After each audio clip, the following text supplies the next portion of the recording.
bakatubwira bati n'abasirikare bariko baragira entraînement, mugabo bariko bica abantu,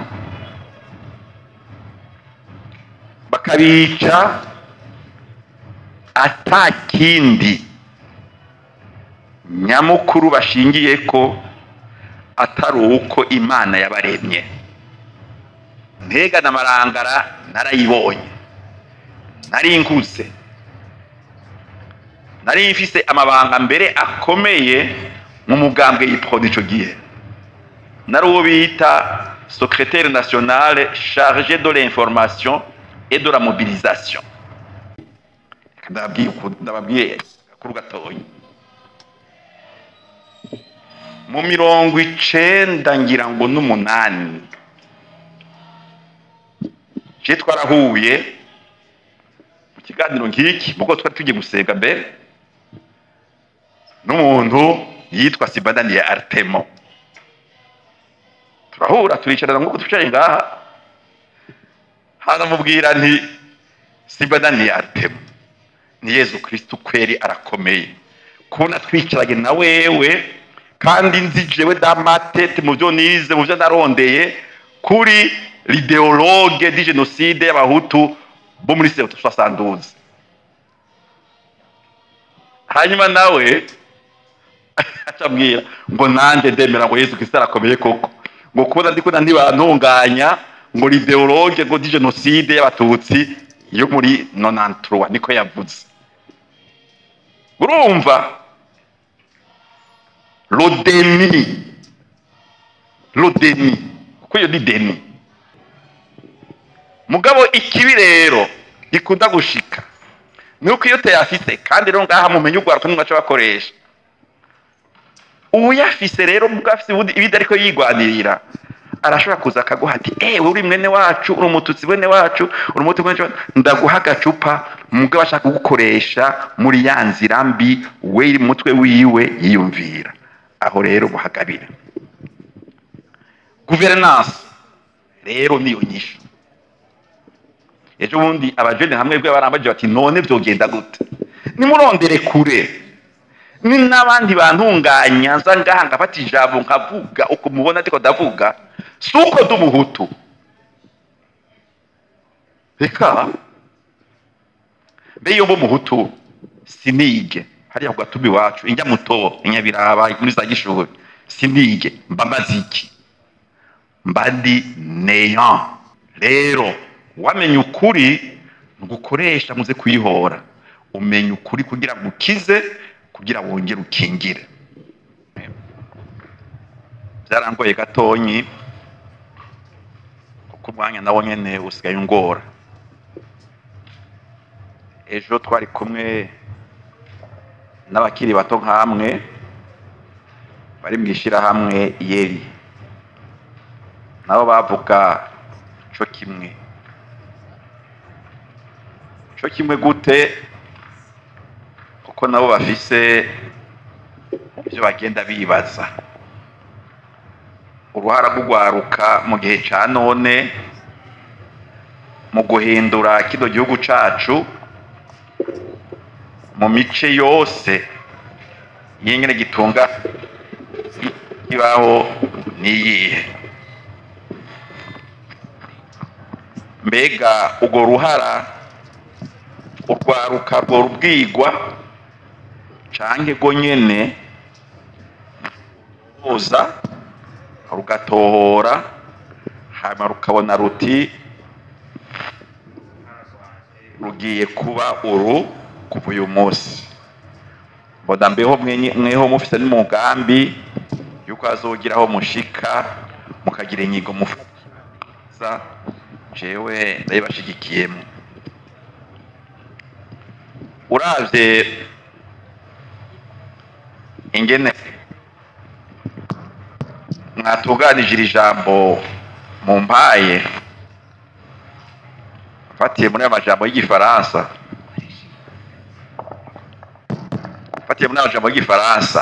rôle de la jeunesse dans le développement socio-économique et entrepreneuriat. Mubivuze gutyo jewe sidi techniquement nta bushobozi mfise kugira ngo mvuge ico kibazo cane cane iyo ufize ko entrepreneuria. Mugabo haraho nshobora gufasha nukubabwira ivyangombwa nkenerwa kugira ngo iryo hangiro mufise mushobore kuzorishikako. Hama numvise ko hari abizobereyemwo bashobora rero kubabwira ibiraba ubuhinga.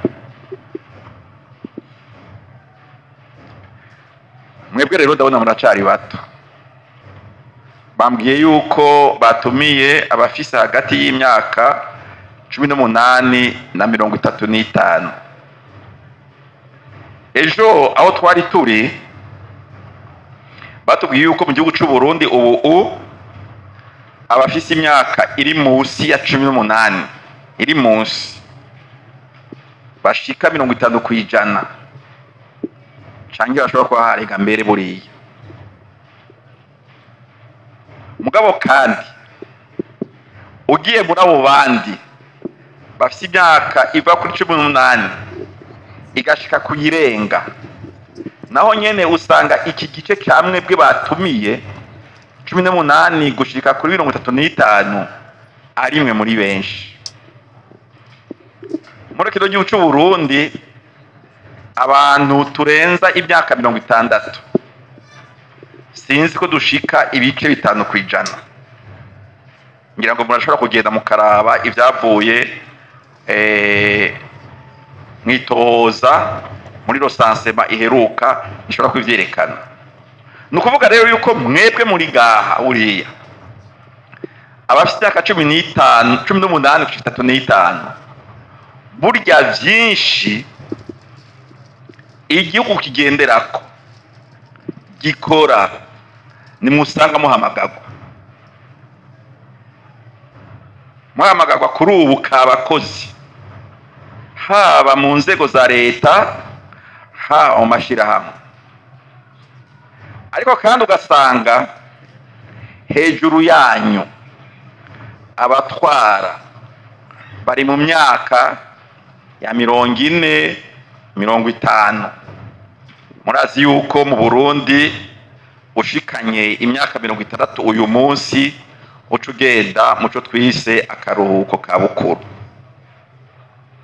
Buriya rero ishingiro umushinge w'u Burundi ni mwebwe. None mwobiba gute? Muraze murandabira ya minota muze murambwira isigaye, kuko kenshi ndakuda kwirekura ngasanga umwanya wagiye igihamba yo natarakivuga. Ejo turiko dugwaruka nababwiye ndi kugira ngo hagire ico mushika ko mwebwe ugwaruka, hari ikintu ca mbere cankenerwa gikomeye cyane. Mwebwe ugwaruka mutegerezwa gukingirwa, muteza kwikingira uravye ingaruka mbi kahise kabi ku Burundi kagiye kabagirako. Ibyo twebwe twabonye bikazingamika abatari bake muri twebwe, mwebwe mubirindwe kandi muvyirinde. Mutangurira ku myaka 18. Jewe nari mfite 18 nashika imyaka 18 mu mwaka w'igihumbi 1974. Ndayishikana maze guheza igice ca mbere c'amashure yisumbuye mu seminari ntoyi y'Imugera. Mugabo kandi ndayishikana nayimutse mvuye mu seminari ngiye muri college Notre Dame y'Igitega, uwo yitwa Lycée Notre Dame de Gitega. Nayishikanye iyo 18 Uburundi bumaze imyaka buca mu bihe, buca mu bigeragezo bitoroshe, byaranzwe mbere n'ubwicanyi burengeye ubwenge. Mwebwe iyo babwiye ibya 65, ibya 69, ibya 71, ibya 72, mu byumva nk'umugani. Jewe narabibonye bimwe bimwe.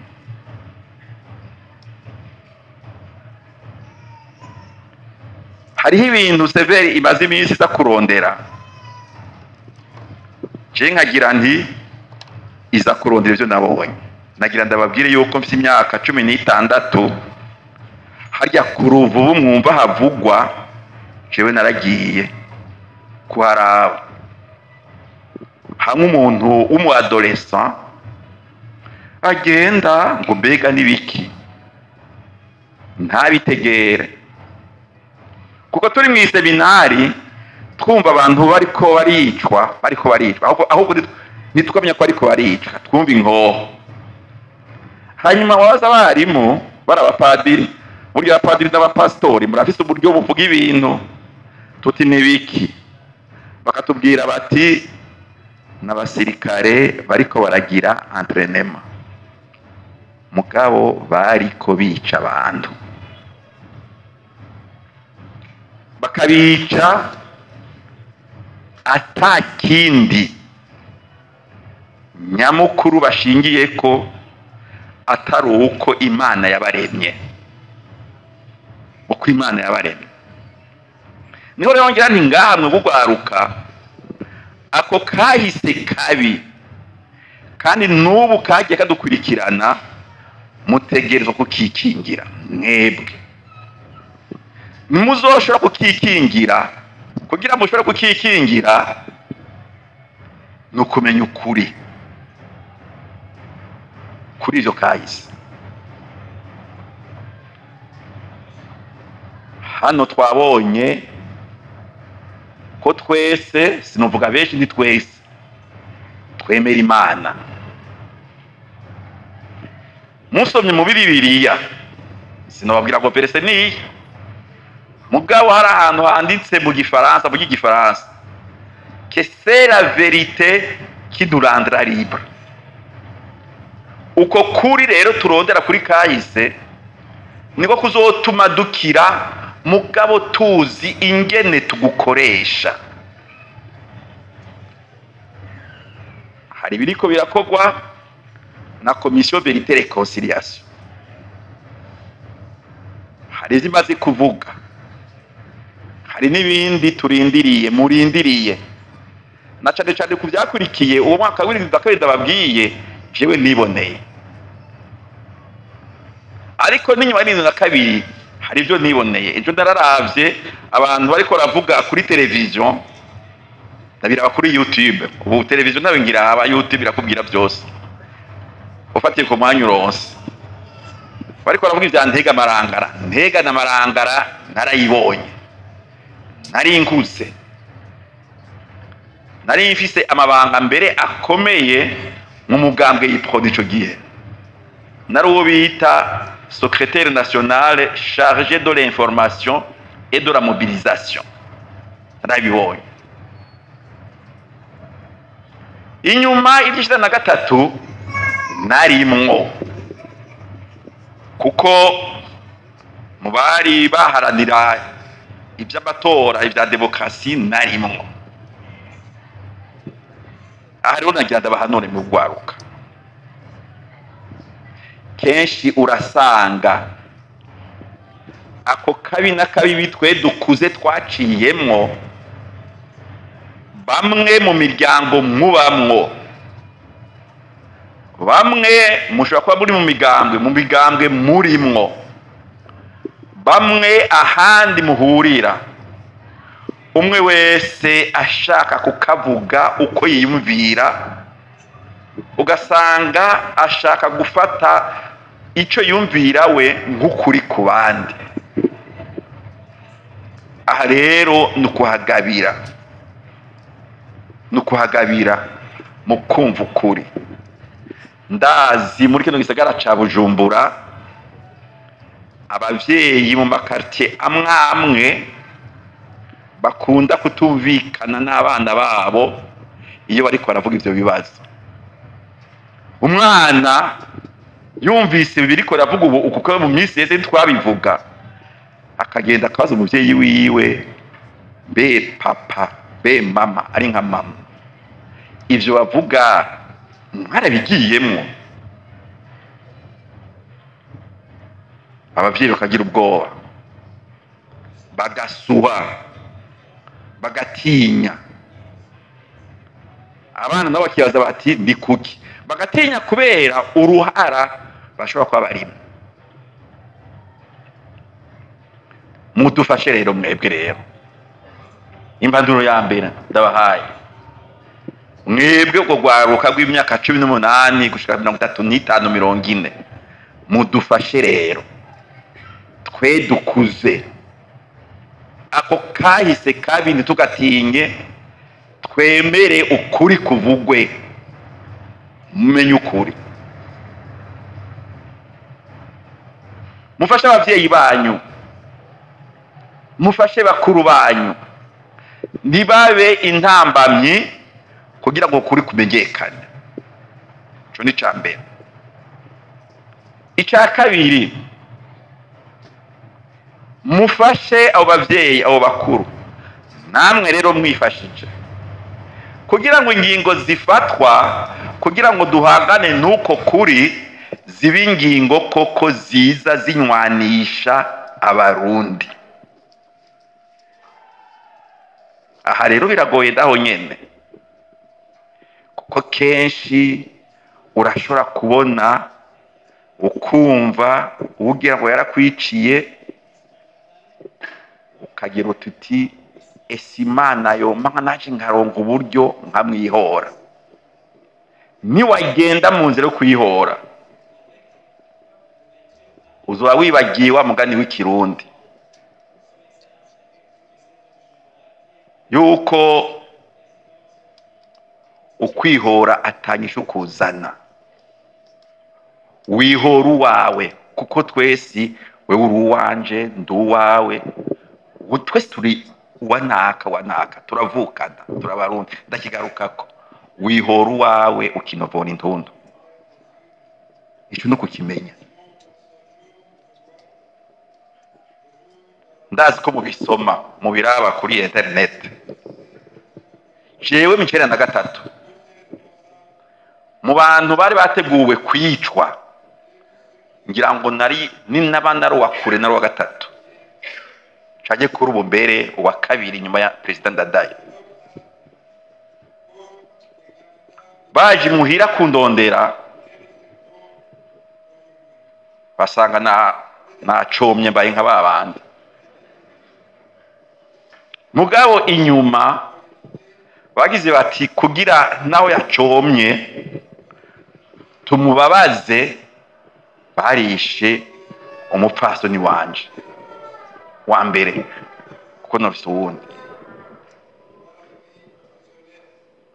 Jenda maze imyaka mvuga ndi Imana kandi mumfashe kugisega bizoshoboke, yonyereka ikanshira imbere yanje umunsi umwe umuntu yishe umupfasoni wanje, kandi ndabivuga bivuye ku mutima. Nitwohura ngo namutuke, twohura ngo ndamukize, kuko ategetswe kuba aremerewe. None ko yagiye aranyishe, yishe umutegetsi wanje, ubu nkaba nkiriho, none bakamuntumira mwebwe nyene ngo ze kubahanura, ngo ze kubabwira ico bogendera ko, umva uwatababa yuko ya objectif ya Roma atayishitseko. Mugabo siroza kumubwira ngo wawa oya, numubwira nti aha baraguhenze canke warihenze, jewe kubwanje narakugiriye imbabazi. Ndabwiye yuko ndiko ndamurondera kandi umengo uzomutora. Ejo bundi nari mu Bubirigi, hari umuntu yampaye piste kandi umuntu umwe aracari kandi ndazi yuko mukoresheje buno buryo mugenda murakoresha ibi tuvuga azovyumva. Mwaka rero nagiye aho hantu hari nkamurondera nzobimubwira avyemeye ndabimubwire amasomo yandi. Rero wamenye ukuri ngukoresha muze kwihora, umenye ukuri kugira ngo ukize, kugira wongere ukingire. Uko gukingira rero guca kuzana n'ibintu twita ivya governance. Kubera iki? Aha muri aho tudabatutsi ngira ndabatwa barimo, hari no bunigeze gusoma igihe kimwe ivyo umuntu nyamesha bakuru yandika, ngira n'abahutsi canke abatsihu barimo. Nagira ndabwira ikintu kimwe, uzokwihenda ngo ubwoko buramuha agaciro, ubwoko buramuha agaciro, azoba ariko arihenda. Nta gaciro na gatonyi, nta na gatonyi. Ubikoresha ahubwo birakonona, bikongera bikonona n'umuryango wawe, bikonona na te uburimwo, bikonona n'igihugu. Nishaka icyo mubona abantu turiko turavuga ibyabaye muri kahise, iyo ugiye ukadoma k'urutoki uko ibintu byabaye, hariho abantu baciye ukamengo ubarengeye akarimbi. Ndababwiye kuri gatonyi mu 90 ngira ngo n'umunani je twarahuye mu kiganiro nk'iki, muko twari tugiye gusenga mbere n'umuntu yitwa Sibadani ya Artemo. Turahura turicarana nk'uko twicaye ngaha, haramubwira nti Sibadani ya Artemo, ni Yesu Kristo kweri arakomeye kubona twicaranye na wewe, kandi nzijewe damatete mu byo nize mu byo narondeye kuri l'idéologue di génocide y'abahutu bo muri 72. Hanyuma nawe acambwira ngo nande ndemera ngo Yesu Kristo arakomeye koko, ngo kubona ndiko ntibantunganya ngo l'idéologue ngo di génocide y'abatutsi yo muri 93 niko yavuze. Urumva l'odeni kuko iyo ni deni. Ejo bundi narasomye igitabo ciwe, murazi gusoma muzosubira yemye mpeje gusoma igitabo kindi, un génocide occulté, le génocide de Hutu du Burundi. Ariko rero ngaha rero mwe mukiri bato muriko musoma, muriko mugira ibintu nk'ivyo, mumenye ko atabahutu atabatutsi ubwabo bigeze baja hamwe ngo bitunganye ngo bagiye ngo tugiye kwica abanaka. Haba mu myaka 35, haba ya 1971, 72 kangahe, nta bwoko hajya ku mitumbi wacu ha mu makartier he muzorabe bigeze baja hamwe bagire ngo turitunganye, nta na hamwe. Bitangura mu ngwano z'abariko baharanira ubutegetsi, z'abariko bagwanira ubutegetsi. Hanyuma kubera kuko bafise faiblesse y'ukurondera ideologie nziza ikiza igihugu, ugasanga baciraja kurondera uko baja gutandukanya abantu. Nayo jewe mu buzima bwanje narabanye n'undabana n'abantu ubwoko bwose, kandi ni gake tuja muri ivyo vy'ubwoko turaba ibindi. Kuko rero bimwe nababwira nti umuhutu si valeur, ubututsi si valeur. Ndababaza nene nguko dukeneye igitoro, haro dukeneye igitoro umenga kiraboneka buhoro buhoro. Hari uzogenda agende kuri station ngo arekure ibizuru by'abafite binini canke gatoya se gatonyi ngo jewe ngo kubera ijone mu gitora kironye mbwira ubusha kubibwira ni ngaha. Niwagenda ukiri muto uti ndaryotewe ngiye kuba kamusitera bwa kamusitera canke ji iyi ni, uzogenda mu kabari canke hehe ngo kubera amazuru yawe, ngo kubera iki ngo bazoguha ivyo, oya si valeur na gatonya. Bazokubwira bati kora mu mufuko, bati kiyeri naya, bati fanta naya, bati turashaka brochette naya, utayafise nduronka. Mugabo ikibi rero ikunda gushika nuko iyo utayafise kandi rero ngaha mumenye ugwaruka n'umwaca bakoresha.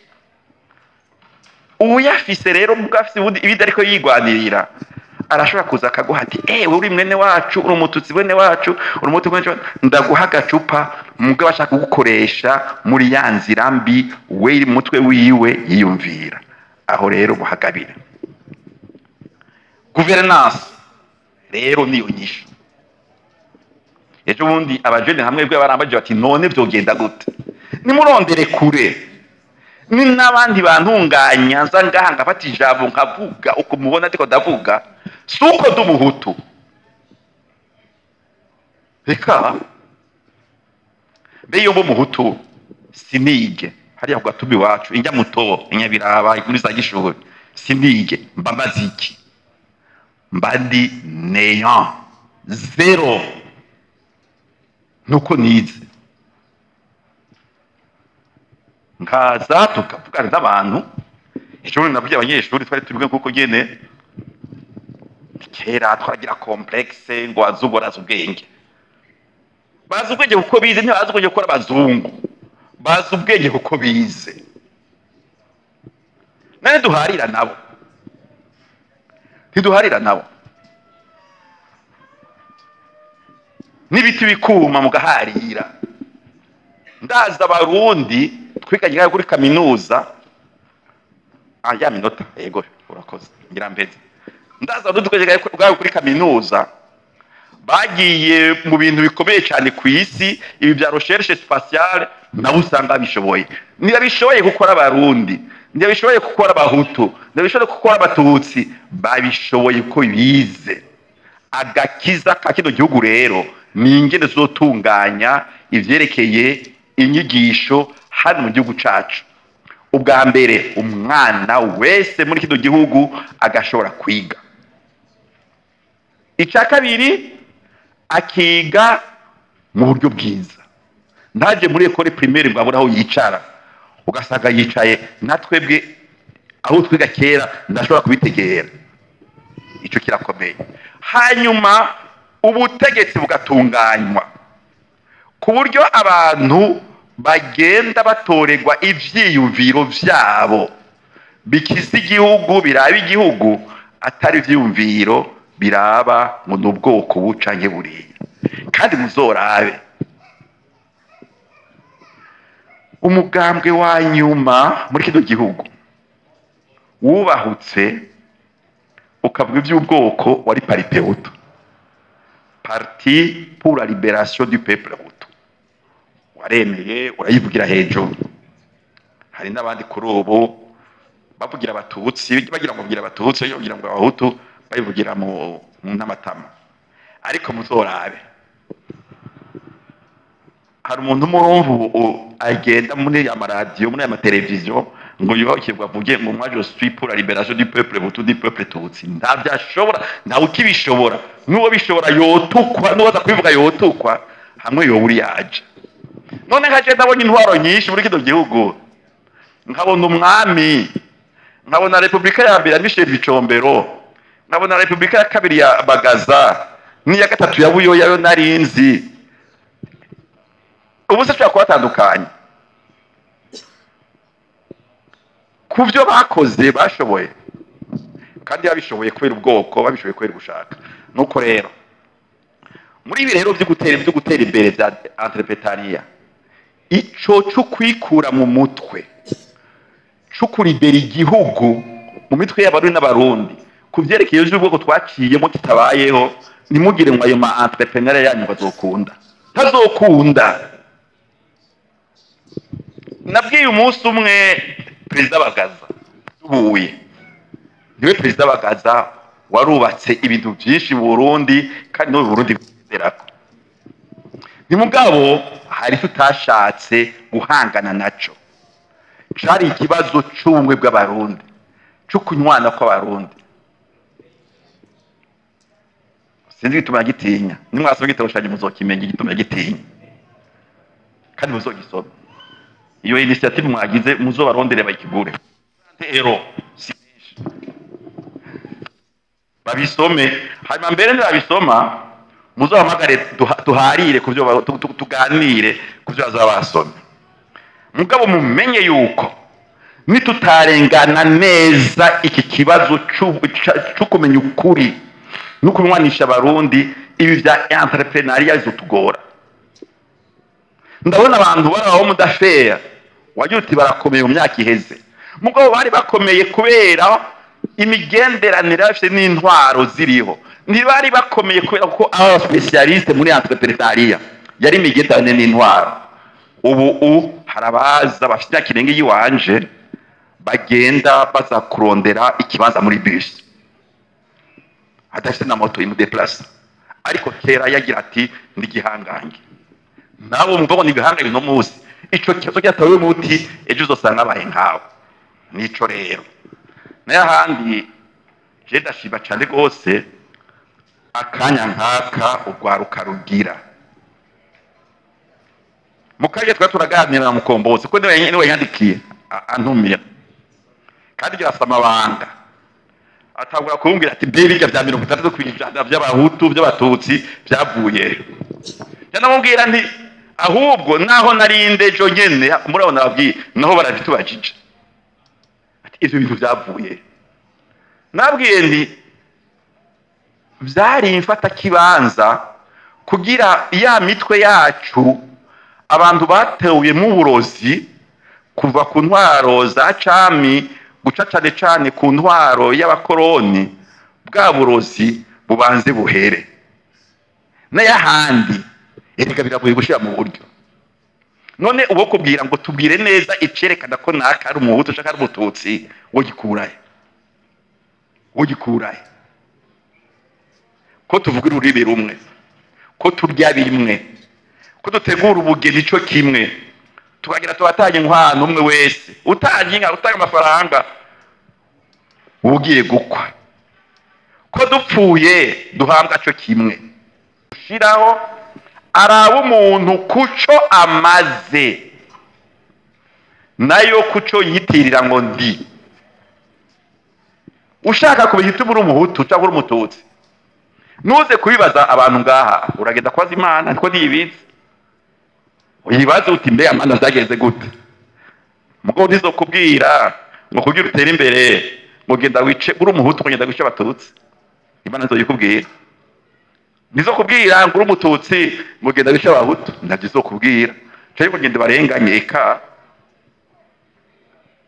kuko Imana ikubwira iti nimukundane nkuko nanje ndabakunze. Iyo principe gukundana rero mugende murabye mwishira mu ngiro aho umuntu udahejeje aho muri hose mwishira mu ngiro. No gukundana rero mu byerekeye ugutunganya igihugu. Murantunga rero nabwiye yuko umuntu ace yirekura, ndabifurije ko mugira ibikorwa byiza muganire neza, hanyuma haboneke generation ikize kandi ikize Burundi. Mwiho iyo objective ikize kandi ikize Burundi ufatiye ko kahise kabi twe twaciyemwo. Bamwe mbere muri twe bafite imyaka irenga 50 60 70 je mu mwaka uzazogira 70 bafise uruhara kuri ubu mu byo bakoze. Nitubitinye hanyuma tumenye yuko ukuri kuzodukiza twese turi hamwe. Murakoze, Imana ibahezagire.